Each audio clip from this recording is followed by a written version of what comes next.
নতুবা দেশের জনগণ যদি রাস্তায় নেমে পড়ে, আপনারা তো দুই একটা দলের রাস্তা ব্লক দেখেছেন, এটা সেটা দেখেছেন, তাতেই কাঁপতেছেন।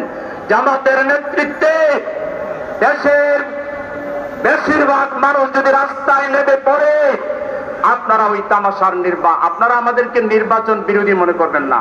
বাংলাদেশে সবার আগে নির্বাচনের প্রস্তুতি শুরু করেছে জামাতে ইসলামী। এখন নির্বাচন দেন, শুধু গ্যারান্টি দেন, কোন কারচুপি হবে না, লেভেল প্লেইং ফিল্ডের কোন ঘাটতি হবে না। আমরা কালকে আগামীকাল নির্বাচন ঘোষণা করলে আমরা রাজি আছি।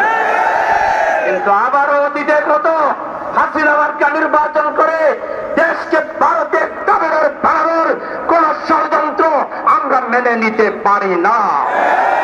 সঠিক ভোটের মাধ্যমে নির্বাচন না হলে যে দুর্বল সরকার হবে, বাংলাদেশের অর্থনীতি ভেঙে পড়বে, বাংলাদেশের রাজনীতিতে নতুন অশনি সংকেত দেখা দিবে, এটা বাংলাদেশে হতে আমরা দিতে পারি না। সংগ্রামী জনতা, তাই আসুন আজকে আমাদের নেতৃবৃন্দ বলবেন, প্রয়োজনে প্রতিদিন যদি একবার রাস্তায় নামা লাগে লেভেল প্লেইং ফিল্ড আদায় করার জন্য